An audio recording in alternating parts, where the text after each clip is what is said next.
नमस्कार विद्यार्थी मित्रांनो, Jeevan sir maths and reasoning academy या प्लॅटफॉर्मवर आपलं सहर्ष स्वागत आहे. विद्यार्थी मित्रांनो, यापूर्वी आपण या संदर्भात एक व्हिडिओ काय घेतलेला आहे, आपल्या यूट्यूब चॅनलवर घेतलेला आहे.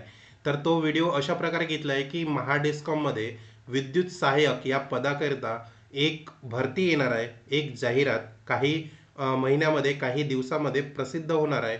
त्यासाठी आपण mission MSCB exam 2026 maths reasoning practice set काय केलेला आहे, सुरू केलेला आहे आणि मी स्वतः घेऊन आलेलो आहे जीवन सर.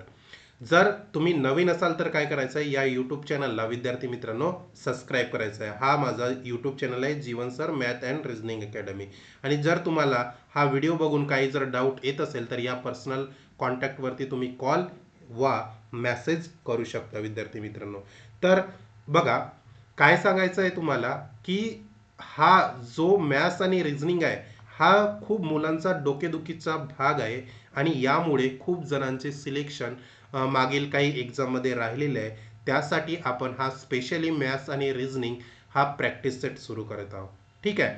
ज्यांनी माझा पहिला व्हिडिओ बघितला नसेल त्यांनी आधी पहिला व्हिडिओ बघून घ्या. त्याच्यामध्ये मी व्यवस्थित अभ्यासक्रम काय असतो या पोस्टसाठी, त्याच्यानंतर किती सब्जेक्ट असतात, ठीक आहे, त्याच्यानंतर याच्यासाठी किती मार्क्स असतात, कुठल्या सब्जेक्टवर जास्त वेटेज असतात, हे सगळं मी पहिल्या व्हिडिओमध्ये काय केलेलं आहे, डिस्कस केलेलं आहे. ठीक आहे.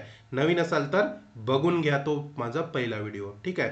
आणि या व्हिडिओमध्ये मॅथ्स आणि रिझनिंग या दोन्ही सब्जेक्टचे आपण प्रश्न घेणार आहोत. ठीक आहे. तर विद्यार्थी मित्रांनो, याला न स्किप करता तुम्हाला बघायचं आहे. ठीक आहे.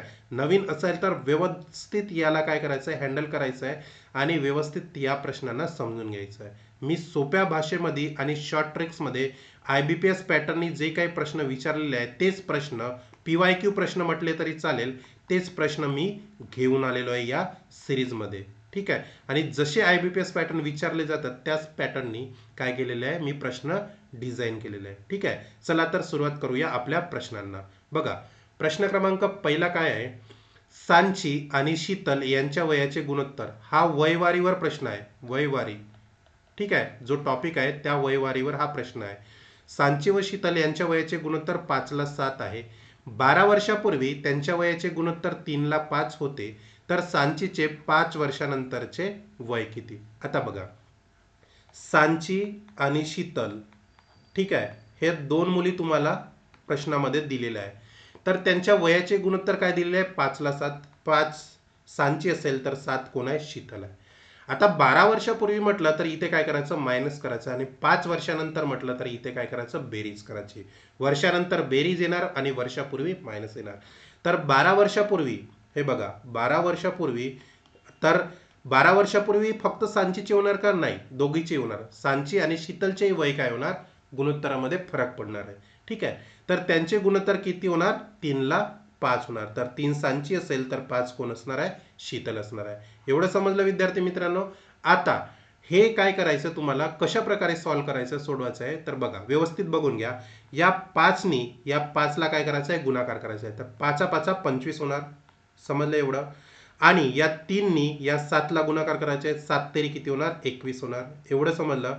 त्याच्यानंतर बघा, त्याच्यानंतर काय होणार, इकडे बघा, या 12नी काय करायचं आहे, या 5ला गुणाकार करायचा आहे, 12 पंचे 60 होणार. ठीक आहे. त्याच्यानंतर या 12नी या 3ला काय करायचं आहे, गुणाकार करायचा आहे, तर किती होणार, 12 त्रिक 36 होणार. तर विद्यार्थी मित्रांनो, इथे किती राहणार, 25 मायनस 21 किती होणार, 4 होणार. 4 बरोबर 60 मायनस 36 किती राहणार, इथे 24 राहणार. तर 4 बरोबर 24, तर 1 रेशोची किंमत तुम्हाला किती मिळणार आहे, 6/24. तर 1 रेशोची तुम्हाला किंमत 6/24 मिळाली. आणि तुम्हाला शेवटी काय विचारलंय विद्यार्थी मित्रांनो, तुम्हाला जे विचारलं आहे तर ते सांचीचे 5 वर्षानंतरचे वय किती. आता बघा, इथे सांची दिलेलं आहे, इथे सांचीचे वय काय दिलेले आहे, 5 दिलेले आहे. ठीक आहे. तर जो 5 दिलेला आहे, तर या 5ला काय करायचं आहे, 1 रेशोची किंमत तुम्हाला 6 आली, तर या 5ला 6ने गुणाकार करायचा आहे, तर किती येणार, 30 येणार. तर हे 30 कधीचे वय झालं, 12 वर्षापूर्वीचं वय झालं. आपल्याला केव्हाचं वय काढायचं आहे, 5 वर्षानंतरचे. तर 5 वर्षानंतर सांचीचं वय काय राहणार आहे, 30. जे आलेलं आहे त्याच्यामध्ये तुम्ही 5 काय करा, बेरीज करा, तर किती होणार, 35 वर्ष हे काय होणार आहे सांचीचे वय, म्हणजे पर्याय क्रमांक सी हे तुमचं फायनल आन्सर असणार आहे. समजलं? तर अशा प्रकारे हा विद्यार्थी मित्रांनो एक सोपा प्रश्न होता आणि IBPS पॅटर्ननी काही एक्झाम मध्ये विचारलेले हे प्रश्न आहेत. तर हेच प्रश्न आपण काय करणार आहोत डिस्कस करणार आहोत. ठीक आहे, तर अशाच टाईपचे प्रश्न मी या व्हिडिओमध्ये घेऊन आलेलो आहे. चला प्रश्न क्रमांक दुसऱ्याकडे आपण वळूया. बघा, एका संख्येच्या तिपटीपेक्षा 4 ने अधिक असलेली संख्या. बघा, तुम्हाला एका संख्येच्या तिपटीपेक्षा 4 ने अधिक असलेली संख्या ही त्याच संख्येच्या 4 पटीपेक्षा. बघा काय दिलेलं आहे, तुम्हाला संख्या दिलेली आहे का नाही, तर काय करायचं, समजा ती संख्या x आहे. ठीक आहे, तर आपण काय म्हटली, एक संख्या x मानलेली आहे. एका संख्येच्या तिपटीपेक्षा बघा एक संख्या मानलेली आहे. आता तिपटी म्हणले तर इथे काय करायचं, 3 ने गुणाकार करा, तर हे काय होणार 3x होणार. तर ते काय आहे 4 ने अधिक असलेल्या संख्या, म्हणजे 4 ने अधिक म्हणजे काय करायचं, या 3x मध्ये 4 काय करा ऍड करा, बेरीज करा, या बरोबर काय होणार, मग त्याच संख्येच्या 4 पटीपेक्षा. आता संख्या काय आहे आपली x आहे आणि 4 पट म्हणल्यानंतर काय होणार 4x. समजलं एवढं. 3 ने लहान असणाऱ्या म्हणजे इथून -3 काय होणार वजा होणार, म्हणजे 4x मधून 3 वजा होणार. ठीक आहे, तर आपल्याला शेवटी काय विचारलं, त्याच संख्येच्या 6 पटीपेक्षा 6 ने अधिक असणारी संख्या निवडा. आधी या समीकरणाला आपल्याला काय करायचं आहे, सोडवायचं आहे. तर काय होणार बघा, हे झाली या संख्येची या समीकरणाची लेफ्ट हँड साइड आणि ही झाली राईट हँड साइड. तर काय करायचं, या 4x मधून 3x काय होणार वजा होणार, कारण कसं होणार, हे जे 3x आहे या उजव्या साइड कडे वळल्यानंतर याचं साइन काय होणार बदलणार, म्हणजे काय होणार 4x वजा 3x होणार. बरोबर, या 4x म्हणजे 4 मध्ये काय होणार, हे 3 काय होणार ऍड होणार, म्हणजे 4 अधिक 3 होणार. 4x मायनस 3x किती होणार, x राहणार, आणि 4 अधिक 3 किती होणार 7. तर तुम्हाला संख्या आपण काय मानली होती, x मानली होती, तर आपल्याला संख्या काय मिळाली 7 मिळाली. आता जो शेवटी प्रश्न विचारलाय बघा, त्याच संख्येच्या 6 पटीपेक्षा. आपण संख्या सुरुवातीला काय मानली होती x मानली होती, आता त्याची 6 पट आणि किती 6 ने अधिक आहे, म्हणजे इथे काय होणार 6 अधिक होणार. आता तुम्हाला बघा हा जो शेवट इक्वेशन भेटलेला आहे, समीकरण भेटलेलं आहे, तर या समीकरणामध्ये x ची किंमत ठेवायची आहे तुम्हाला. तर 6 गुणेला 7 अधिक 6, तर किती होणार sin 7 42 अधिक 6, 42 आणि 6 किती होणार 48. ती संख्या तुमची होणार आहे. तर पर्याय क्रमांक बी हे तुमचं फायनल आन्सर असणार आहे. समजलं? तर अशा प्रकारे हा सोपा प्रश्न होता विद्यार्थी मित्रांनो. चला वळूया प्रश्न क्रमांक 3 कडे. बघा प्रश्न क्रमांक 3 काय म्हणतो, दोन संख्येची बेरीज 214 असून त्यांच्यातील फरक 32 आहे, तर त्या संख्या कोणत्या.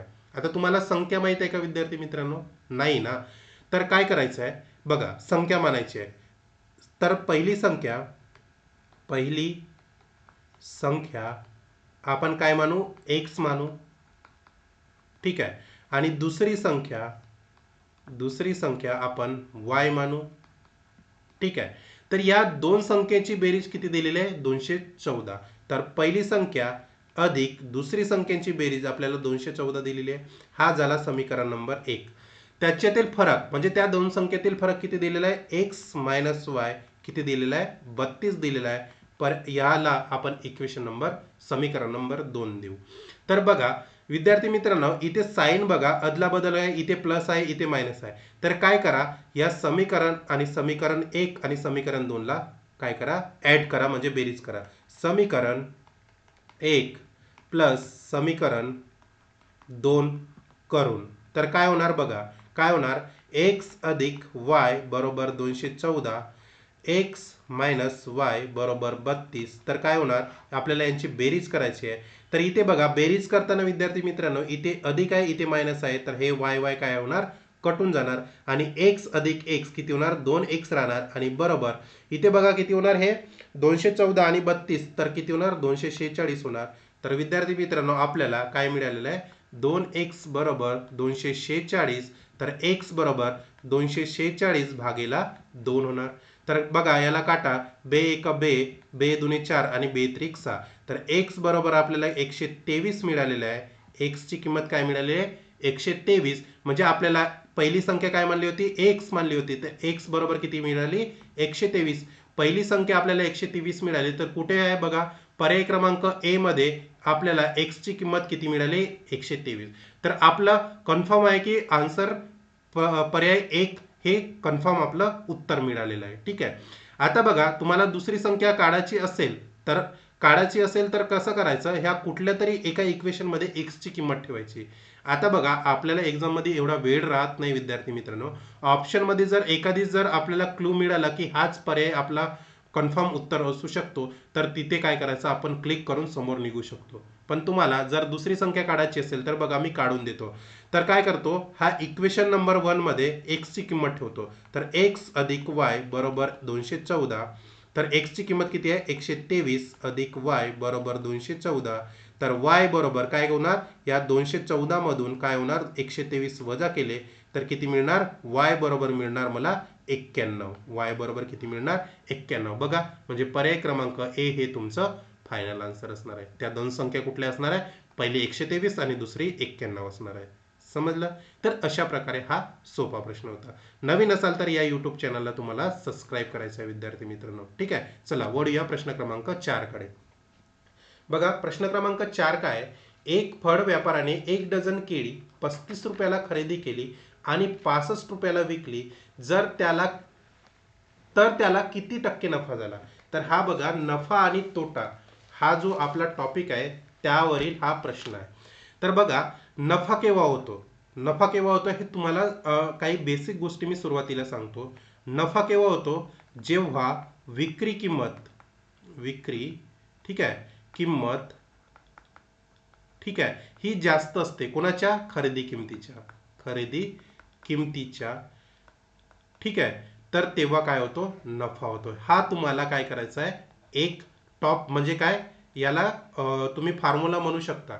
तर ठीक आहे, हे लक्षात ठेवायचं आहे. नफा केव्हा होतो विद्यार्थी मित्रांनो, जेव्हा विक्री किंमत खरेदी किमतीपेक्षा जास्त असते तेव्हा नफा होतो. ठीक आहे, एवढं समजलं. आता आपण प्रश्नाकडे जम करू. एका फळ विक्रेत्याने काय केले, 1 डझन केळी 35 रुपयाला खरेदी केली. म्हणजे तुम्हाला खरेदी किंमत दिलेली आहे. खरेदी किंमत किती दिलेली आहे विद्यार्थी मित्रांनो, 35 रुपये दिलेली आहे. ठीक आहे. त्याच्यानंतर 65 रुपयाला विकली, म्हणजे तुम्हाला विक्री किंमत पण दिलेली आहे. विक्री किंमत किती दिलेली आहे, 65 रुपये. ठीक आहे. तर त्याला किती टक्के नफा झाला. आता नफा केव्हा काढणार, या दोन संख्याचा जेव्हा तुम्हाला फरक निघेल, तर इथून फरक काढा, किती होणार, 65 मायनस 35. कितीचा फरक दिसतोय तुम्हाला, इथून 30चा फरक दिसतोय. म्हणजे 30 रुपयाचा फरक तुम्हाला दिसत आहे. आणि तुम्हाला शेकडा नफा काढायचा आहे. काय काढायचा आहे, शेकडा नफा. तर शेकडा नफा काढताना एक सूत्र लक्षात ठेवायचं आहे. शेकडा नफा म्हणजे तुम्हाला या दोन संख्येतील जो, म्हणजे दोन किमतीतील जो फरक आहे, तो फरक भागेला खरेदी किंमत, खकी, याला शॉर्टकट मध्ये खरेदी किंमत असं म्हणतात. ठीक आहे. तर जो नफा निघतो, तो नफा हा फक्त खरेदी किमतीवर निघतो, विक्री किमतीवर निघणार नाही. आणि तुम्हाला शेकडा नफा काढायचा आहे, तर याला 100 ने गुणाकार करायचा आहे. आता तुमचा फरक किती आलेला आहे बघा, फरक 30 आलेला आहे. ठीक आहे. आणि खरेदी किंमत किती आहे, 35 आहे. ठीक आहे. गुणिला 100. आता याला काटायचं कसं बघा, हा कितीने कटतो, 5 30 आणि हा 5 7 35, म्हणजे 6/7 गुणिला 100. आणि याला शेवटी कसं करायचं, 6 गुणिला 100/7. तर किती होणार, हे 600 होणार आणि भागेला 7 होणार. आता याला भागाकार कसं द्यायचं बघा, 7 8 56 होतं, बरोबर आहे. आता 8 कुठे आहे बघा, 8 फक्त पर्याय क्रमांक बी मध्ये आहे. म्हणजे तुम्हाला कन्फर्म बी उत्तर आहे एवढं समजलेलं आहे. म्हणजे याला तुम्ही क्लिक करू शकता, कारण एकाच ऑप्शन मध्ये 8 सुरुवातीला दिलेला आहे. म्हणजे 7 8 56 आलाय. जर तुम्हाला डाऊट येत असेल तर मी पुन्हा याला सोडून देतो. बघा, 7 8 56, 60 मधून जर 56 गेले तर 4 राहिले, बरोबर आहे. मग इथे किती न कटणार, 7 5 35, बरोबर आहे. 7 5 35, पुन्हा किती राहिले, 5 राहणार. मग भाग जात नाही म्हणून इथे काय करणार, पुन्हा पॉईंट देणार, इथे 0 वाढणार. म्हणजे किती होणार, हे होणार 7 छकम 42, 7 7 49, पुन्हा 1 राहतं. म्हणजे तुम्हाला कन्फर्म झालं की 85.7 हे तुमचं आन्सर आहे. समजलं. तर अशा प्रकारे याला तुम्ही विदिन मिनिटामध्ये तुम्ही सोडू शकता. बघा, खूप सुंदर प्रश्न आहे. हा झाला नफा. जर तुम्हाला विद्यार्थी मित्रांनो तोटा विचारला, तर काय करणार बघा, एका प्रश्नामध्ये दोन प्रश्न कसे तयार होतात हे सांगतोय. तोटा विचारला तर पर्सेंटेज तोटा विचारला किंवा शेकडा तोटा विचारला. तोटा केव्हा होतो? जेव्हा खरेदी किंमत ही जास्त असते कोणाच्या? विक्री किमतीच्या. तेव्हा काय होतं विद्यार्थी मित्रांनो? तिथे तोटा होतो. आता पर्सेंटेज तोटा काढायचा केला म्हणजे तोटा पर्सेंटेज म्हणजे शेकडा तोटा म्हणजे काढायला विचारला तुम्हाला तर काय होणार? इथे फरक येणार आणि भागेला खरेदी किंमत येणार, ठीक आहे, आणि गुणिला 100. तर अशा प्रकारे पण तुम्हाला प्रश्न विचारला जातो. ठीक आहे. तर मी तुम्हाला एका प्रश्नामध्ये दोन प्रश्न कसे तयार होऊ शकतात याची तुम्हाला हिंट दिलेली आहे. समजलं? चला वळूया प्रश्न क्रमांक 5 कडे. प्रश्न क्रमांक 5 बघा, दोन संख्येची बेरीज 90 आहे. ठीक आहे. तर पहिली संख्या बघा, तुम्हाला दिलेली आहे काही ती संख्या नाही. तर बघा, जर त्यापैकी एक संख्या ही दुसरी संख्येच्या 16 ने मोठी असेल तर दोन्ही संख्या शोधा. तर तुम्हाला दोन संख्या माहित नाही तर काय करायचं? समजा पहिली संख्या x आहे हे तुम्हाला दिलेलं आहे आणि प्रश्नामध्ये बघा एक संख्या ही दुसऱ्या संख्येपेक्षा 16 ने मोठी आहे. म्हणजे पहिली संख्या तुम्हाला माहित झाली x आहे, तर दुसरी संख्या काय होणार? दुसरी संख्या 16 ने मोठी आहे म्हटली तर काय होणार? इथे x अधिक 16 होणार. म्हणजे पहिल्या संख्येच्या दुसरी संख्या 16 ने किती आहे? मोठी आहे. समजलं? तर पहिली संख्या आणि दुसरी संख्या तुम्हाला इथे मिळालेली आहे. तर दोन संख्यांची बेरीज किती दिलेली आहे? 90 दिलेली आहे. तर पहिली संख्या काय आली बघा? x आली. दुसरी संख्या आपली काय आलेली? x अधिक 16. या दोन्ही संख्यांची बेरीज, ही पहिली संख्या आणि ही दुसरी संख्या, या दोन्ही संख्यांची बेरीज आपल्याला किती दिलेली आहे? 90 दिलेली आहे. समजलं? तर बघा x अधिक x किती होणार? 2x होणार, अधिक इथे किती राहणार? 16 आणि इथे काय राहणार? 90. तर 2x बरोबर या 90 मधून काय होणार? आता इथे अधिक 16 आहे तर हा उजव्या साईडला गेल्यानंतर इथे काय होणार? वजा 16 होणार. तर 2x बरोबर 90 मधून जर 16 गेले तर किती राहतं विद्यार्थी मित्रांनो? 74 राहतं. किती राहतं? 74 राहतं. आणि x बरोबर 74 भागेला किती होणार? 2 होणार. तर बघा येथे भाग द्या. बे त्रिक 6 राहिले किती? 1 राहिला. बे साती 14. म्हणजे x ची किंमत तुम्हाला किती मिळालेली आहे? 36 मिळालेली आहे. किती मिळालेली आहे? 36. तर x ची किंमत 36 आणि x काय मानलेलं होतं आपण? पहिली संख्या. तर पहिली संख्या काय मिळाली तुम्हाला? x बरोबर 36 मिळाली. बघा पर्यायामध्ये कुठे दिसतंय? x बरोबर 36 इथेच आहे. म्हणजे पर्याय क्रमांक बी हे तुमचं फायनल आन्सर आहे. ठीक आहे. आता दुसरी संख्या काढायचं काम पडलं तर काय होणार? इथे x ची किंमत ठेवा. तर x ची किंमत किती आहे? x अधिक 16. x ची किंमत तुम्हाला 36 मिळाली, अधिक 16 करा तर तुम्हाला याचं बेरीज किती मिळतं बघा? किती मिळतं? 53 मिळतं. तर दुसरी संख्या तुम्हाला 53 मिळाली. समजलं? तर अशा प्रकारे तुम्हाला IBPS काय विचारू शकतं आणि हे सगळे प्रश्न विद्यार्थी मित्रांनो IBPS पॅटर्नने विचारलेले प्रश्न आणि PYQ प्रश्न आहे. ठीक आहे. याला तुम्ही विदाउट स्किप करता बघा कशा प्रकारे मी व्हिडिओ मध्ये प्रश्न घेऊन आलेलो आहे.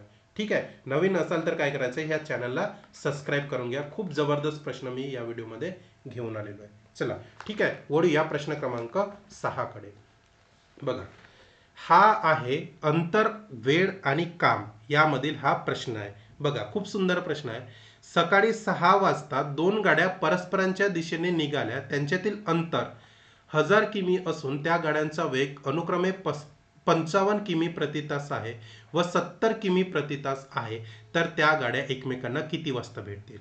खूप जबरदस्त प्रश्न दिलेला आहे. बघा तुम्हाला काय दिलेलं आहे प्रश्नामध्ये? अंतर दिलेलं आहे. अंतर किती दिलेलं आहे बघा? 1000 किमी दिलेलं आहे. तुम्ही फक्त बघत चला व्हिडिओ, मी कशा प्रकारे प्रश्न सोडवत असतो याच्याकडे लक्ष द्या. बघा पहिली गाडी, हिचा वेग किती दिलेला आहे? 55 किमी प्रति तास. म्हणजे गाडी नंबर 1 चा तास म्हणजे काय वेग किती दिलेला आहे बघा? वेग किती दिलेला आहे? 55 किमी प्रति तास. हा गाडी नंबर 1 चा काय झाला? वेग झाला. त्याच्यानंतर गाडी नंबर 2 चा वेग आपल्याला पुन्हा दिलेला आहे. किती दिलेला आहे? 70 किमी. 70 किमी प्रति तास. ठीक आहे. एवढं समजलं. आता बघा हा परस्परांच्या दिशेने, परस्परांच्या दिशेने म्हणजे एकाच दिशेने जात आहे. परस्परांच्या दिशेने म्हणजे एकाच दिशेने. बघा एकाच दिशेने, जेव्हा एकाच दिशेने जातात ना विद्यार्थी मित्रांनो, तर इथे काय होतो वेग, म्हणजे वेगला मी काय म्हणतो V1 पहिल्या गाडीचा वेग आणि V1 V2 हा दुसऱ्या गाडीचा वेग. म्हणजे या दोघांची काय होतात, ह्या दोघांच्या गाडीच्या वेगाची काय होते बेरीज होते जेव्हा एकाच दिशेने जातात तेव्हा. जर विरुद्ध दिशेने जात असेल, विरुद्ध दिशेने, एकाच प्रश्नामध्ये दुसरा प्रश्न कसा तयार होऊ शकतो हे सांगत आहे. तर त्याच्यामध्ये काय होणार, गाडी नंबर 1 चा वेग आणि गाडी नंबर 2 चा वेग काय होणार, वजा होणार. समजलं. हे जेव्हा विरुद्ध दिशेने जातात तेव्हा. पण हे आता सध्या एकाच दिशेने जात आहे, त्याच्यामुळे काय होणार, ह्या दोन्ही वेगांची बेरीज होणार. एवढं समजलं. आता बघा विद्यार्थी मित्रांनो, तुम्हाला याच्यासाठी एक फॉर्म्युला सांगतो कसं सॉल्व्ह करायचं. तुम्हाला डिश टीव्ही माहित आहे, आपल्या घरी असते डिश टीव्ही. तर डिश टीव्ही बरोबर काय करायचं, डी बरोबर टीव्ही, हे झालं डिश टीव्ही. बघा डिश टीव्ही, एवढं लक्षात आलं. आता काय असते हे सांगतो. डी म्हणजे डिस्टन्स, टी म्हणजे टाइम आणि व्ही म्हणजे वेलोसिटी. याला मराठीत असं लिहिलं जातं, अंतर बरोबर टाइम म्हणजे वेळ आणि वेलोसिटी म्हणजे वेग. हा झाला तुमचा मराठीतला सूत्र, फॉर्म्युला. ठीक आहे. आता जे जे इथं दिलेलं आहे ते आपल्याला मांडायचं आहे. बघा अंतर किती दिलेलं आहे तुम्हाला, 1000 किलोमीटर दिलेलं आहे. त्याच्यानंतर वेळ दिलेला आहे का, तुम्हाला वेळच काढायचा आहे, म्हणजे इथं वेळ जशाच्या तसा ठेवा. गुणाकारामध्ये वेग किती दिलेला आहे बघा, गाडी नंबर पहिल्याचा वेग 55, दुसऱ्याचा वेग 70. तर एकाच दिशेने जात आहे, तर इथे काय होणार, दोन्ही गाडीचा वेग काय होणार, ऍड होणार, म्हणजे बेरीज होणार 55 अधिक 70. समजलं. तर 1000 बरोबर वेळ गुणेला 55 अधिक 70 किती होणार विद्यार्थी मित्रांनो, सांगा. तर हे होणार 125 होणार. तर इथून तुम्हाला काय काढायचं आहे, वेळ काढायचा आहे. तर वेळ बरोबर काय होणार, या 1000 ला 125 काय होणार, भागाकारामध्ये जाणार, म्हणजे 1000 भागाकारामध्ये 125. कारण हे इथं गुणाकार होता, तर हे आपल्याला वेळ काढताना काय होणार, हा जो 1000 आहे या 1000 ला 125 भागाकारामध्ये जाणार. बघा काय होणार, याला 5 ने काटा, तर 25 5 बघा किती होणार, 125 आणि 25 चौ 100 होणार. हा शून्य जशाच्या तसा, म्हणजे वेळ बरोबर किती होणार, 40 भागीला 5. तर इथे किती होणार, 8 पंचे 40. म्हणजे तुम्हाला 8 तास हे काय होणार, मिळणार आहे, म्हणजे लागणार आहे. बघा एवढं करून चालणार नाही, प्रश्न आणखी समोर आहे. काय म्हणत आहे, एकमेकांना किती वाजता भेटतील.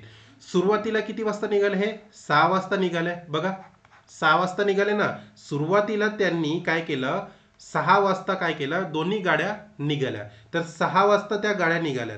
किती वाजता निघाल्या, 6 वाजता गाड्या निघाल्या. पण त्यांचा ऍक्च्युली जो म्हणजे निघाल्यानंतरचा जो वेळ आहे तो किती आहे, 8 तास आहे. तर ह्या 6 वाजता मध्ये 8 तास काय करा, ऍड करा. तर किती होणार, 8 आणि 6 किती होणार, 14 होणार. म्हणजे इथे किती होणार, 14 वाजता त्या एकमेकांना भेटणार.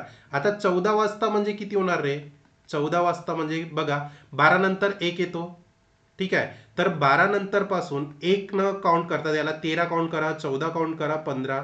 ठीक आहे. त्याच्यानंतर 16. पण आपल्याला किती, 14 तासच म्हटलेलं आहे, 14 वाजता भेटतात. तर 14 किती होतात बघा, 12 13 14 म्हणजे किती, 2 वाजता. बरोबर आहे ना. तर म्हणजेच दुपारी, हे बघा इथे दुपारी पण दिलेलं आहे. तर 14 म्हणजे किती, 2 वाजता त्या दोन्ही गाड्या एकमेकांना भेटणार आहे. म्हणजे पर्याय क्रमांक सी हे तुमचं फायनल आन्सर असणार आहे. म्हणजे काय करायचं, सुरुवातीचा जो वेळ दिलेला आहे त्या वेळामध्ये हे 8 तास काय करायचं आहे, ऍड करायचं आहे. तर इथे किती होणार, 6 आणि 8 14, आणि 14 म्हणजे किती होणार, 12 नंतर 1 आणि 2 म्हणजे 14 म्हणजे किती होणार, 2 वाजता एकमेकांना भेटणार आहे. ठीक आहे. जर तुम्हाला काही डाऊट येत असेल तर हा माझा पर्सनल कॉन्टॅक्ट आहे, तुम्ही व्हॉट्सअप मेसेज किंवा कॉल करू शकता. ठीक आहे. आणि नवीन असाल तर चॅनलला सबस्क्राईब करून घ्या. चला वळूया प्रश्न क्रमांक 7 कडे. बघा हा जो प्रश्न आहे विद्यार्थी मित्रांनो, हा IBPS ने विचारलेला प्रश्न आहे आणि जशाच्या तसा मी प्रश्न घेऊन आलेलो आहे. बघा खूप सुंदर आहे. खालील पैकी कोणती संख्या सर्वात मोठी आहे. आता बघा पहिली संख्या काय दिलेली आहे, 0.7 दिलेली आहे. दुसरी संख्या काय दिलेली आहे, 0.7 वर बार दिलेला आहे. त्याच्यानंतर तिसरी संख्या आहे 0.07 वर बार दिलेला आहे. त्याच्यानंतर चौथी संख्या दिलेली आहे 0.07, या म्हणजे दोन्ही याच्यावर काय दिलेलं आहे, बार दिलेला आहे. आता याला सोडवायचं कसं, तर बघा याला सोडवायचं कसं तर सांगतो. 0.7 म्हणजे किती राहणार, इथे फक्त 0.7च राहणार जसेच्या तसं. आता काय होणार, हे जो 7 वर बार आहे, हा उभी रेषा आहे 7 वर, तर काय होणार, हे 7 रिपीट होऊन जाणार. म्हणजे कसे 0.777777 किती वेळा तुम्ही याला लिहू शकता. ठीक आहे. आता बघा इथे झालं, हे रिपिटेशन झालं. त्याच्यानंतर बघा इथे 0.07 वर बार आहे, हे बघा उभी रेषा आहे, तर याला तुम्ही कसं लिहू शकता, 0.7, सॉरी इथे काय आहे, 0 आधी आहे, तर इथं 0 जशाच्या तसं. आता इथे काय होणार, 7 वर बार आहे, तर हे 7 काय होणार, रिपीट होऊन जाणार, हे इन्फिनिटी टाइम रिपीट होऊन जाणार. आता बघा इथे काय 0 पॉईंट, आता इथे 0.7 वर बार दिलेला आहे, बरोबर आहे, तर इथे काय होणार 0.7 0.7 0.7 0.7 0.7 हे रिपीट होत जाणार. म्हणजे तुम्हाला अशा प्रकारे पण IBPS काय विचारू शकते, प्रश्न विचारू शकते. आता इथून सर्वात मोठी संख्या कोणती आहे हे शोधायचं आहे. मला सांगा विद्यार्थी मित्रांनो, इथे तुम्हाला मोठी संख्या कुठली मिळालेली आहे सांगा बरं. ही जी संख्या आहे कुठली, 0.7, ही सर्वात मोठी संख्या आहे. म्हणजे पर्याय क्रमांक 4 हे तुमचं फायनल आन्सर असणार. कारण बघा इथे 0.7 फक्त 0.7 आहे, इथे बघा 0.777 हे रिपीट झालेलं आहे, इथे बघा काय झालंय 0.07, म्हणजे 0.7 मोठी आहे का 0.7 मोठी आहे, हे बघा 0.07 आहे, इथे 0.7 आहे, तर या दोन पैकी कोणती मोठी आहे, ही मोठी आहे. आता त्यानंतर इथे कंपॅरिझन करा या संख्येचं, तर इथे किती आहे 0.07 आहे, तर इथे किती आहे 0.7 आहे, म्हणजे मोठी कुठली आहे, पर्याय क्रमांक 4 ही मोठी आहे. अशाही टाईपचे तुम्हाला IBPS प्रश्न विचारू शकतो. तर हे सगळे प्रश्न विचारलेले प्रश्न आहे विद्यार्थी मित्रांनो, आणि हे PYQ प्रश्न आहे. याला व्यवस्थित तुम्हाला काय करायचं आहे, डिस्कस करायचं आहे, आणि काही जर डाऊट येत असेल तर या नंबरवरती कॉन्टॅक्ट करायचं आहे. समजलं. चला वळूया प्रश्न क्रमांक 8 कडे. प्रश्न क्रमांक 8 पण बघा खूप सुंदर प्रश्न मी घेऊन आलेलो आहे, आणि हा प्रश्न तुम्हाला IBPS ने विचारलेला प्रश्न आहे. खूप सुंदर प्रश्न आहे विद्यार्थी मित्रांनो. बघा याला सोडवायचं कसं, तर बघा इथे 4 आणि याचा काय केलेलं आहे फ्रॅक्शन मध्ये, ठीक आहे, पूर्णांकामध्ये 1/5 केलेलं आहे. बघा याला काय करतो, 4 1/5 बरोबर आहे, मायनस आहे जशाचं तसं, ब्रॅकेटमध्ये काय दिलेलं आहे 1/3 दिलेलं आहे, वजा, ठीक आहे, ब्रॅकेटमध्ये 2 1/2 मायनस, इथे काय आहे ब्रॅकेटमध्ये 1/3 प्लस 1/6 मायनस 1/12. ठीक आहे, ब्रॅकेट कंप्लीट, जशीच ब्रॅकेट दिले आहे तसेच ब्रॅकेट आपण कंप्लीट केलेलं आहे. बघा त्याच्यानंतर काय करायचं आहे, या 4नी या 5नी 4ला गुणल्यानंतर याच्यात काय करायचं आहे, हे गुणल्यानंतर इथे काय करायचं आहे प्लस करायचं आहे. म्हणजे काय होणार, 4×5 20, 20 अधिक 1 किती होणार 21, 21/5. समजलं. सिमिलरली म्हणजे त्याचप्रमाणे काय करायचं आहे, 3 तिरी 9, 9 एक 3 तिरी 9, 9 आणि 1 10, म्हणजे 10 भागेला किती 3 होणार. समजलं. त्याच्यानंतर ब्रॅकेटमध्ये बघा, बेदुने 4, 4 एक बेदुने 4 ना, आणि 4 अधिक 1 5, 5/2 मायनस. आता बघा इथे तुम्ही LCM म्हणजे लसावी काढा. लसावी कशी काढणार बघा, 3 6 12, या 3 6 12चा लसावी काय होणार 12 होणार. म्हणजे इथे या 3 संख्येचा लसावी तुम्हाला 12 मिळालेला आहे. आता 12 आणण्यासाठी या 3ला कितीने गुणावं लागेल की 12 येणार, 3 चौ 12, म्हणजे इथे काय येणार 4 येणार, इथे 1 असल्यामुळे. त्याच्यानंतर अधिकचं चिन्ह आहे, अधिकच द्या. या 6ला कितीने गुणाल तर 12 येणार, 6 दुने 12 म्हणजे 2 येणार. आता इथे बघा इथे मायनस आहे तर इथे मायनस देतोय. ठीक आहे, या 12ला किती वेळा गुणायचं तर 12 येणार, 1 वेळा गुणा म्हणजे इथे 1 आलं. समजलं, एवढं समजलं तुम्हाला. तर अशा प्रकारचा हा आपला काय झाला, एवढा डाटा आपण क्लिअर केलेला आहे. ठीक आहे. आता बघा 21/5 जशाच्या तसे ठेवा, मायनस इथे काय 10/3 जशाच्या तसे ठेवा, ब्रॅकेटमध्ये बघा 5/2 मायनस हे किती होणार 4 अधिक 2 6, 6 मायनस 1 किती होणार 5, म्हणजे 5/12. ठीक आहे, एवढं समजलं तुम्हाला. तर अशा प्रकारे हा आपला गणित हळूहळू सोडवून काय होणार आहे, कमी कमी होत चाललेलं आहे. बघा आता बघा 21/5 जशाच्या तसे ठेवा. समजलं. त्याच्यानंतर हा ब्रॅकेट सोडवायचा प्रयत्न करा. तर काय होणार इथे 10/3 जशाच्या तसे ठेवा. आता बघा विद्यार्थी मित्रांनो, इथे काय करायचं 10/3 आहे, तर इथे बघा इथे काय करायचं 5/2 आहे, आणि इथे 5/12 आहे, बरोबर आहे ना. तर काय करा, याला एलसीएम मध्ये न्या. आता एलसीएम मध्ये किती कसं नेणार तर बघा, याला एलसीएम मध्ये नेताना विद्यार्थी मित्रांनो इथे काय करायचं, हे बघा इथे 2 आहे, इथे 12 आहे. तर काय करायचं, याला 12 जसेच्या तसे ठेवून द्या, बरोबर आहे. 12 काय करायचे जसेच्या तसे ठेवा. इथे काय होणार, 5×5 = 25, म्हणजे आपल्याला इथे 12 आणण्यासाठी आपल्याला काय करावं लागेल, हे 5 आणि 5, बरोबर आहे. जसेच्या तसे ठेवल्यानंतर 5×5 = 25, बरोबर आहे, जसेच्या तसे आले. तर 21/5 जसेच्या तसे मायनस, ठीक आहे. आता 10 आता इथे किती होणार, 10 आणि 3 -25 आणि 12. इथे काय करा, 12चा काय करा भाग द्या, म्हणजे काय होणार इथे बघा, 10 -25 किती राहणार विद्यार्थी मित्रांनो, इथे 10 मधून 25 केले तर इथे किती राहणार, डायरेक्ट 15 राहणार. आणि हे किती राहणार, इथे 12 राहणार जशाच्या तसे, ठीक आहे. तर बघा त्याच्यानंतर पुन्हा किती राहतात, 21/5 -15 आणि 12 ब्रॅकेटच्या बाहेर काढून घ्या आता, ठीक आहे. तर इथे किती राहणार बघा, 4 त्रिक 4 ने काटा म्हणजे किंवा 3 ने काटा, 3×4 = 12, 3×5 = 15, ठीक आहे. आता किती होणार, याचा तिरपा गुणाकार केला तुम्ही तर इथे 21/5 -5/4.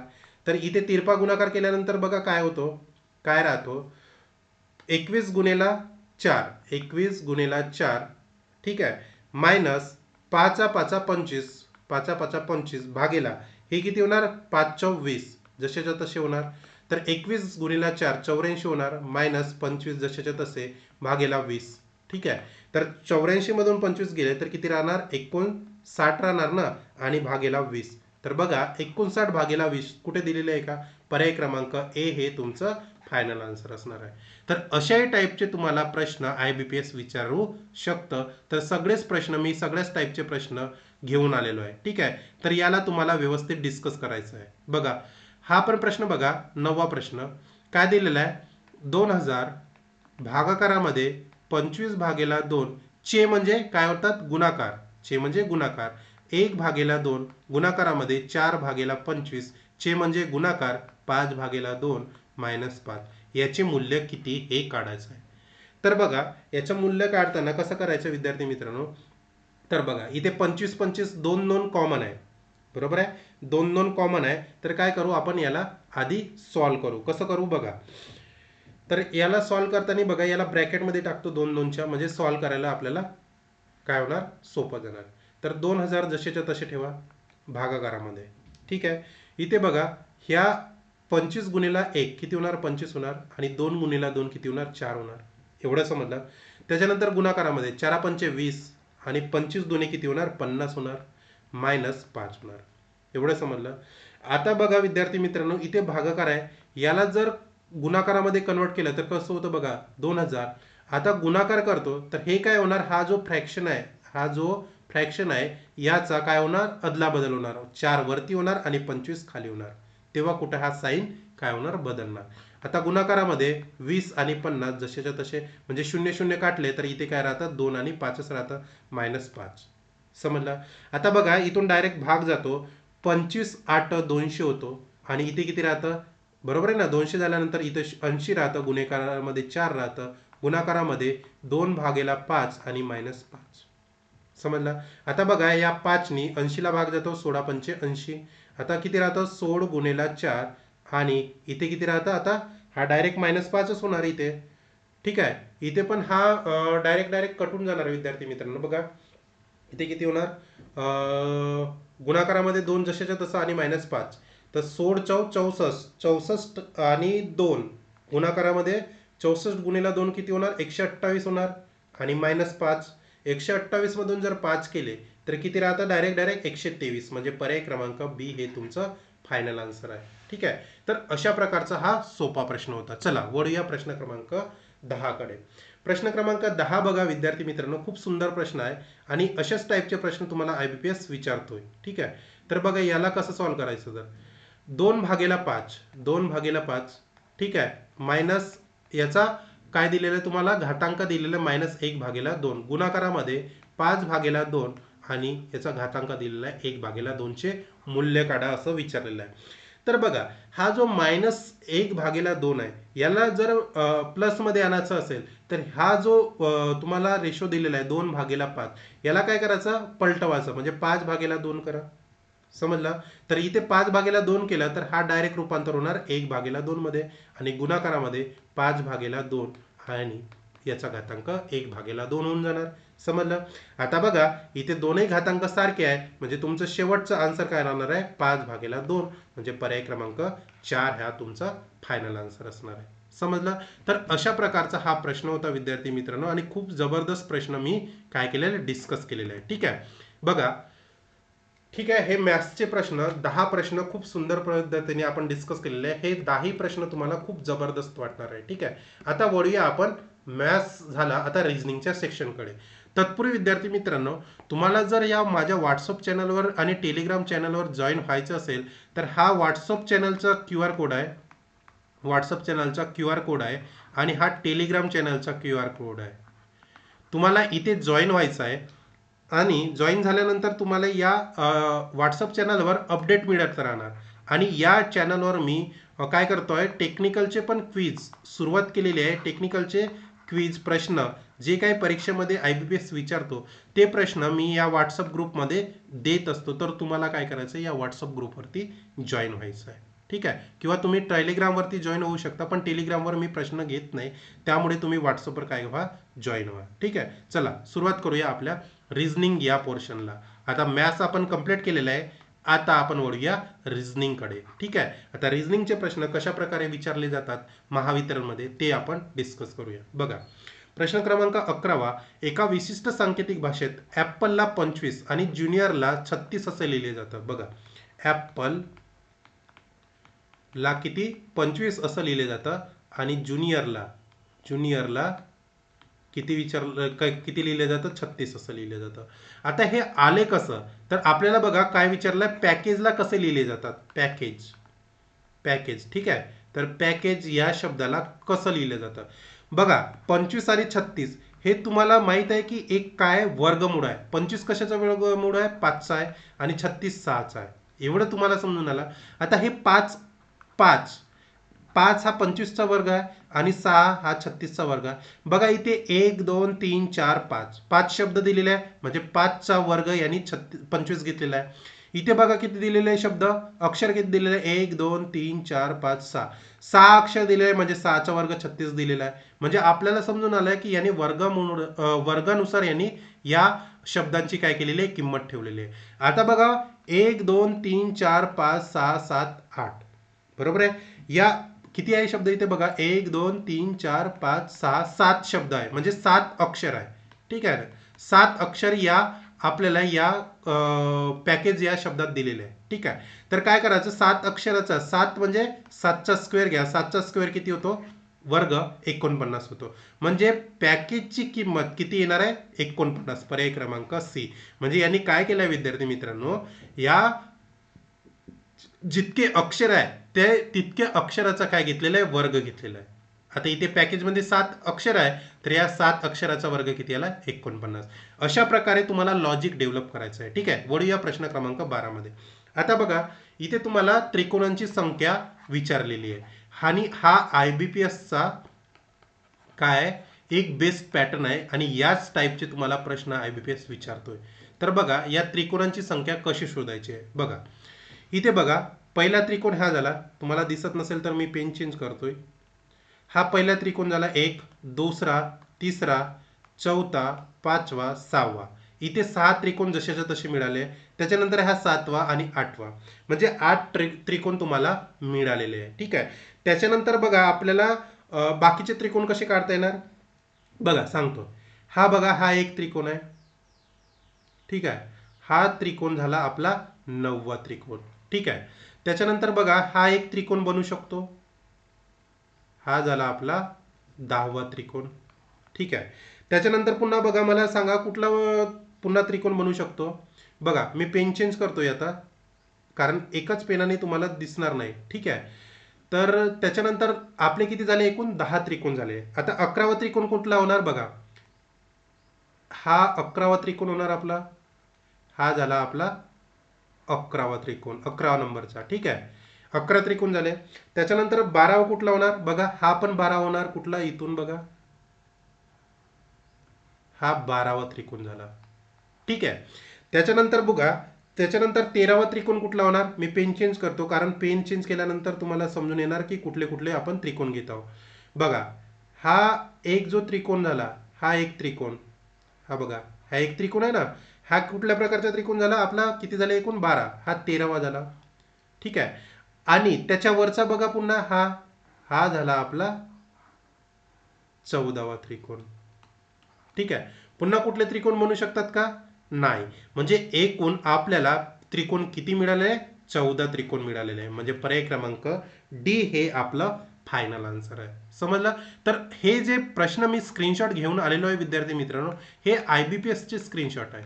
IBPS ने आतापर्यंत जे प्रश्न विचारलेले आहे त्या प्रश्नांचा स्क्रीनशॉट मी या व्हिडिओमध्ये घेऊन आलेलो आहे. ठीक आहे. आणि तेच प्रश्न तुम्हाला ॲज इट इज परीक्षेमध्ये विचारले जातील. म्हणून तुम्हाला सांगत आहे की नवीन असाल तर या चॅनलला तुम्ही सबस्क्राईब करून घ्या. ठीक आहे. वळूया प्रश्न क्रमांक 13 कडे. आता बघा, इथे काय प्रश्न आहे, आणि खूप जबरदस्त प्रश्न रिझनिंगचे IBPS विचारतोय. एका विशिष्ट सांकेतिक भाषेत बघा, 6219 म्हणजे सचिन इज अ क्रिकेटर. काय दिलेलं आहे, सचिन इज अ क्रिकेटर. ठीक आहे. 2646, 2646 म्हणजे काय दिलेलं आहे, he played from Mumbai, he played from Mumbai. ठीक आहे. त्याच्यानंतर बघा, खालीलपैकी कोणता संकेत मुंबई इज अ फेमस. बघा, Mumbai, Mumbai is very famous, याचा कोड काय होणार हे विचारलेलं आहे. बघा, आता मला सांगा विद्यार्थी मित्रांनो, सचिन इज अ क्रिकेटर, मला सांगा याच्यामध्ये तुम्ही काय लॉजिक डेव्हलप करणार की सचिन इज अ क्रिकेटरचा हा कोड आहे, ही प्लेड फ्रॉम द मुंबईचा हा कोड आहे. तर कशा प्रकारे याला तुम्ही काय करणार, डिस्कस करणार. तर बघा, सचिन तर किती बघा, इथे 6 दिलेलं आहे सचिनसाठी, इज साठी 2 दिलेला आहे, ए साठी 1 दिलेला आहे, आणि क्रिकेटरसाठी 9 दिलेला आहे. तर बघा, इथे बघा, ए हा एकच अक्षरी आहे. बघा, पेन चेंज करतो म्हणजे तुम्हाला कळून येणार की काय होता इथे. ए म्हणजे हा एक अक्षर आहे, इज हा 2 अक्षर आहे, सचिन बघा 1 2 3 4 5 6 6 अक्षरी आहे, आणि क्रिकेटर 9 अक्षरी आहे. म्हणजे आपल्याला समजून आलं की यांनी या सचिन मध्ये किती अक्षर आहे, 6, इज मध्ये 2 अक्षर आहे, ए मध्ये 1 अक्षर आहे, आणि क्रिकेटर मध्ये 9 अक्षर आहे. सिमिलरली बघा, ही मध्ये 2 अक्षर आहे, प्लेड मध्ये 6 अक्षर आहे, फ्रॉम मध्ये किती अक्षर आहे, 4 अक्षर आहे, आणि मुंबईमध्ये 6 अक्षर आहे. तशाच प्रकारे बघा, इथे मुंबईमध्ये किती 6 अक्षर आहे, इज मध्ये 2 अक्षर आहे, वेरी मध्ये 4 अक्षर आहे, आणि फेमस मध्ये किती आहे, 1 2 3 4 5 6 6 अक्षर आहे. म्हणजे आपला जो Mumbai is a very famous, याच्यासाठी कोड काय बनणार आहे, 6246. बघा, 6246 म्हणजे पर्याय क्रमांक सी हा आपला फायनल आन्सर आहे. समजलं. तर अशा प्रकारे हा प्रश्न होता विद्यार्थी मित्रांनो, आणि खूप जबरदस्त प्रश्न आपण काय केलेला आहे, डिस्कस केलेला आहे. अशा प्रकारचे तुम्हाला IBPS प्रश्न विचारू शकतो. आता बघा, इथे ज्या प्रकारे प्रश्न क्रमांक 14, ज्या प्रकारे दुसरे पद पहिल्या पदाशी संबंधित आहे त्याच प्रकारे तिसऱ्या पदाशी संबंधित पर्याय निवडा. ब्लॉकला कसं लिहिलेलं आहे बघा, ब्लॉकला काय लिहिलेलं आहे, LBPKC. तर आपल्याला काय लिहायचं आहे, मार्जिन. ठीक आहे, मार्जिनला काय करायचं आहे, कोड शोधायचा आहे. बघा, BLOCK यातला LBPKC लिहिलेलं आहे. तर कशा प्रकारे तुम्ही याचं लॉजिक डेव्हलप करणार की हा याचा कोड बनणार म्हणून. तर बघा कसं होणार, इथे बघा बी नंतर सी येते, बरोबर आहे, बी नंतर काय येते, सी येते. मी पेन चेंज करतो म्हणजे तुम्हाला काय होणार, कळून येणार की हा प्रश्न कसा घेतलेला आहे IBPS ने. बी नंतर सी येत आहे, एल नंतर के येत आहे. बघा, बी नंतर काय येत आहे, सी येत आहे, बरोबर आहे ना. तर सी कधी येणार म्हणजे यांनी काय केलेलं आहे विद्यार्थी मित्रांनो, हा बी आहे आणि सी आहे, इथून फरक काय होत आहे, काय फरक पडत आहे आपल्याला, बी नंतर सी म्हणजे +1 केलेला आहे. बघा, BLOCK, इथे काय LBPKC आहे. तर बी नंतर सी घेतलेला आहे म्हणजे प्लस 1 झालेला आहे. त्याच्यानंतर एल नंतर केचा लॉजिक काय, एल नंतर केचा येतो म्हणजे एल नंतर -1 करा म्हणजे काय येणार आहे के. तुम्हाला ABCD माहित आहे ना, ABCDEFGHIJKLMNOPQRSTUVWXYZ. आता बघा बी नंतर सी आला, बघा बी नंतर सी म्हणजे 1 आलाय. त्याच्यानंतर बघा आता काय इथे एल आहे, एल नंतर के चा लॉजिक आहे. बघा एल कुठे आहे, इथे एल आहे, एल नंतर के लगेच आहे म्हणजे यांनी -1 केलेला आहे, एवढं समजून आलेलं आहे. ओ नंतर पी आहे, ओ पी बघा, ओ पी म्हणजे हे बघा लागून आहे म्हणजे इथे +1 केलेला आहे. सी नंतर बी आहे, सी नंतर बी म्हणजे -1 केलेला आहे. के नंतर एल आहे म्हणजे मायनस, म्हणजे यांनी पॅटर्न काय यूज केलेला आहे, +1 -1 +1 -1 +1 हा पॅटर्न यूज केलेला आहे. तेव्हा कुठं हा तुम्हाला LBPKC मिळालेला आहे. आता मार्जिनमध्ये बघा, मार्जिनमध्ये कसं तुम्ही यूज करणार हा पॅटर्न, मार्जिनमध्ये एन नंतर +1 करायचा आहे, तर एन नंतर +n केला तर किती इथे मिळणार, ओ मिळणार, बरोबर आहे ना. पण हा सुरुवात इथून पासून होणार ओ. आता आय नंतर काय करायचं आहे, प्लस झाला आपला +1 झाला, आता -1च्या पॅटर्न या, तर आयच्या अगोदर कुठलं येत आहे, -1 केल्यानंतर आय नंतर काय येणार, एच येणार, आयच्या अगोदर एच येणार ना, ओ झाल्यानंतर एच येणार -1. जी नंतर बघा इथे +1 करा जी मध्ये, तर जी नंतर पुन्हा एच येणार. बघा कुठं दिसतोय ऑप्शन OHH, OHH इथे आहे म्हणजे पर्याय क्रमांक डी ह्या तुमचा फायनल आन्सर आहे. समजलं का. तर अशा प्रकारे तुम्हाला काय करायचं आहे, हा लॉजिक डेव्हलप करायचा आहे. बघा आर नंतर जर तुम्ही -1 केला तर आर नंतर -1 काय मिळणार आहे, बघा क्यू मिळणार आहे, हे बघा क्यू मिळालेलं आहे. त्याच्यानंतर ए नंतर +1 करा, ए नंतर बी येणार आहे, हे बघा ए नंतर बी आहे, तर बी तुम्हाला इथे मिळालेलं आहे. आणि एम नंतर -1 करा, एम नंतर जर -1 केलं, एम नंतर -1 म्हणजे काय मिळणार आहे, एल मिळणार आहे. बघा मिळाला तुम्हाला विशिष्ट कोड, तर मार्जिनचा विशिष्ट कोड आहे OHHQBL. समजला. तर अशा प्रकारचा हा प्रश्न होता. ठीक आहे विद्यार्थी मित्रांनो, वळूया प्रश्न क्रमांक 15 कडे. तर हा जो प्रश्न आहे हा काय आहे, रिझनिंगचा प्रश्न आणि खूप जबरदस्त प्रश्न आहे हा. म्हणजे कंपॅरिझनचा प्रश्न आहे, तुलनात्मक. बघा काय दिलेलं आहे, 5 pen P1 P2 P3 P4 P5 वजनाची तुलना केली जाते. P3 चे वजन P1 पेक्षा कमी आहे. म्हणजे बघा मी म्हणजे वाचता वाचता लिहून घेतोय. P3 चे वजन P1 पेक्षा कमी आहे पण P2 पेक्षा जास्त आहे. कोणाचे, P3 चे, म्हणजे P3 काय आहे, हा P2 पेक्षा जास्त आहे असं म्हणता येणार ना. P3 चे वजन P1 पेक्षा कमी आहे म्हणजे, आणि P2 पेक्षा जास्त आहे म्हणजे इथे काय झाला, P1 काय झाला, मोठा झाला, बरोबर आहे ना. P1 काय झाला, मोठा झाला, म्हणजे P1 P3 आणि P2 हे या लाईन मधलं एक तुम्हाला कंपॅरिझन कळलं. P2 चे वजन फक्त 2 पेनपेक्षा जास्त आहे. कोणाचे, P2 चे वजन फक्त 2 पेनपेक्षा जास्त आहे. हा पहिला पेन आणि हा दुसरा पेन, या 2 पेनपेक्षा P2 चे वजन जास्त आहे. म्हणजे तुम्हाला इथून काय कळत आहे विद्यार्थी मित्रांनो, बघा किती पेन आहे टोटल, 5 पेन आहे, 1 2 3 4 5. आता कंपॅरिझन करायचे आहे तर बघा मोठं साईन द्या, समजलं. P2 चे वजन फक्त 2 पेक्षा मोठे म्हणजे हा P2 फक्त 2 पेक्षा मोठा राहील. म्हणजे तुम्हाला समजलं का, हा पहिला पेन आहे, हा दुसरा पेन आहे आणि तिसरा पेन, तर या 2 पेक्षा फक्त P2 मोठा राहील. हा लॉजिक आहे त्याच्यापेक्षा मागे, समजलं का. P2 चे वजन फक्त 2 पेनपेक्षा जास्त आहे म्हणजे इथं कुठला पेन येऊ शकतो, इथं कुठला पेन येऊ शकतो, कन्फर्म नाही आहे. फक्त P2 चं आपल्याला जागा फिक्स झालेली आहे की या 2 पेक्षा P2 चं काय राहणार आहे, वजन जास्त राहणार आहे. आता बघा P5 चे वजन सगळ्यात कमी नाही म्हणजे इथं P5 येणार नाही, कारण कमी नाही असं म्हटलेलं आहे. जर P5 चे वजन 100 ग्राम असेल म्हणजे P5 किती आहे, 100 ग्राम आहे. ठीक आहे, 100 ग्राम आहे. ठीक आहे, तर P1 चे वजन किती असू शकते, तर आपल्याला P1 अजूनपर्यंत कळलेलं नाही का कुठं बसणार आहे म्हणून. ठीक आहे, तर बघा इथे P1 हा ग्रेटर आहे म्हणजे मोठा आहे P3 पेक्षा, म्हणजे इथे काय होणार, P1 बसणार, इथे P3 बसणार, इथे P2 ऑलरेडी बसलेला आहे. आता राहिले कुठले, P4 आणि P5. आता P5 हा सगळ्यात लहान नाही तर मग P5 कुठे येणार, इथे येणार, आणि राहिलेला कुठला आहे, P4 राहिलेला आहे. आता तुम्हाला प्रश्नामध्ये 100 ग्राम एक वजन दिलेलं आहे, कोणाचे, P5चे, तर P5चे 100 ग्राम वजन दिलेले आहे.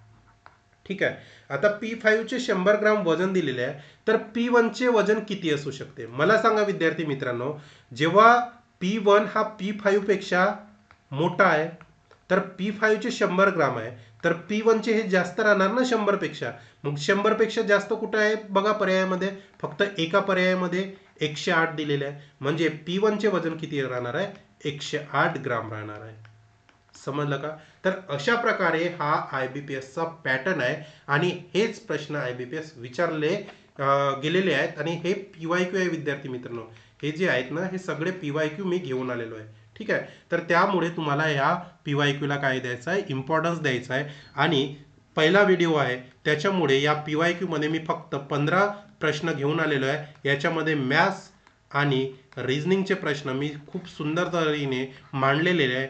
जर तुम्हाला व्हिडिओ आवडला असेल तर व्हिडिओला लाईक करा, शेअर करा आणि व्हिडिओच्या खाली कमेंट्स करा की तुम्हाला व्हिडिओ कसा वाटला. आणि नवीन असाल तर काय करा, चॅनलला नक्कीच सबस्क्राईब करून घ्या आणि हा व्हिडिओ तुमच्या मित्रापर्यंत पण शेअर करा. ठीक आहे. थँक्यू विद्यार्थी मित्रांनो, लक्षपूर्वक काळजीपूर्वक ऐकल्याबद्दल. ठीक आहे. भेटूया नंतरच्या प्रॅक्टिस सेटमध्ये. जर तुम्हाला काही डाऊट असेल तर हा माझा कॉन्टॅक्ट नंबर आहे, या कॉन्टॅक्ट नंबरला मेसेज वा तुम्ही कॉल करू शकता. ठीक आहे. आणि नवीन असाल तर या चॅनलला तुम्ही सबस्क्राईब करून घ्या. ठीक आहे. थांबूया इथेच, भेटूया नंतरच्या क्वेश्चन सिरीजमध्ये. थँक्यू.